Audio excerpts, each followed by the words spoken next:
কচুরলতি অনেকেই রান্না করেন, কিন্তু ঠিক এই পদ্ধতিতে ভাপা করলে এর স্বাদ সত্যিই অন্যরকম হয়।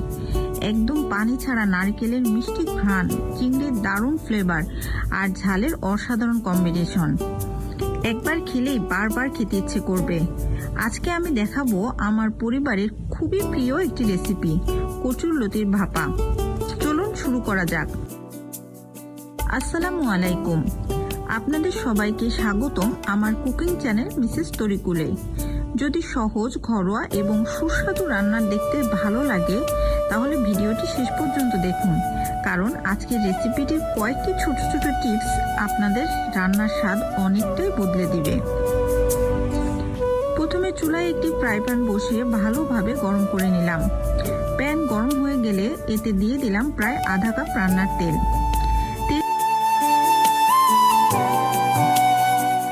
একটু গরম হলে এর মধ্যে দিলাম খোসা ছাড়ানো চিংড়ি মাছ এবং 1 চা চামচ লবণ। এখন মিডিয়াম থেকে লো আঁচে ধীরে ধীরে মাছগুলোকে ভেজে নিব। তাড়াহুড়া না করে আস্তে আস্তে ভাজলে চিংড়ির ভিতরের মিষ্টি স্বাদটা বজায় থাকে আর রান্নার পরে অসাধারণ একটা ফ্লেভার আসে। দেখুন, মাছগুলো কিন্তু ধীরে ধীরে সুন্দর সোনালী রং ধারণ করেছে। এই পর্যায়টি পুরো রান্নার স্বাদের জন্য খুবই গুরুত্বপূর্ণ। চিংড়ি সুন্দরভাবে ভাজা হয়ে গেলে দিয়ে দিলাম 2 টেবিল চামচ পেঁয়াজ বাটা। এরপর 1 টেবিল চামচ আদা বাটা, 1 টেবিল চামচ রসুন বাটা এবং 1 চা চামচ জিরা গুঁড়া। এখন সব মশলা ধীরে ধীরে কষিয়ে নেব। মশলা যত ভালোভাবে কষানো হবে রান্নার স্বাদ কিন্তু তত গভীর হবে, তাই এই ধাপটি কখনোই তাড়াহুড়া করে শেষ করবেন না। আমার মনে হলো লবণ একটু কম হয়েছে, তাই আরো আধা চা চামচ লবণ দিয়ে দিলাম। এরপর আধা চা চামচ হলুদের গুঁড়ো দিয়ে আবারও সবকিছু ভালোভাবে মিশিয়ে নিলাম। এবার দিয়ে দিলাম প্রায় 25 থেকে 30টি কাঁচামরিচের ফালি। আপনারা চাইলে নিজের স্বাদ অনুযায়ী কম বা বেশি দিতে পারেন। আমার ব্যক্তিগতভাবে কচু জাতীয় রান্নায় একটু বেশি ঝালই পছন্দ। ঝাল আর নারকেলের মিশ্রণ এই রান্নাটিকে একেবারে অন্য মাত্রা দেয়। আরো কিছুক্ষণ একসাথে সবকিছু ভেজে নিলাম। এবার দিয়ে দিলাম 3 টেবিল চামচ নারকেল বাটা। নারকেল দেওয়ার পর ধীরে ধীরে নেড়ে মশলার সাথে ভালোভাবে মিশিয়ে নিচ্ছি। এই সময় অল্প আঁচে কিছুক্ষণ ভাজলে নারকেল থেকে কিন্তু একটা দারুণ মিষ্টি ঘ্রাণ বের হয়। এই ঘ্রাণই কচুরলতির ভাপার অন্যতম বিশেষ বৈশিষ্ট্য। রান্নাঘর তখন এমন সুন্দর সুবাসে ভরে যায় যে অপেক্ষা করাটাই কিন্তু কঠিন হয়ে যায়। এবার দিয়ে দিলাম আগের থেকে পরিষ্কার করে ধুয়ে রাখা কচুরলতিগুলো। এখন ধীরে ধীরে উল্টে পাল্টে মশলার সাথে ভালোভাবে মিশিয়ে নিচ্ছি। এখানে একটু ধৈর্যর দরকার।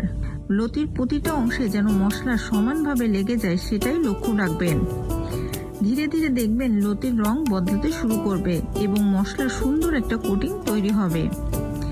এখন আসছে এই রান্নার সবচেয়ে গুরুত্বপূর্ণ ধাপ।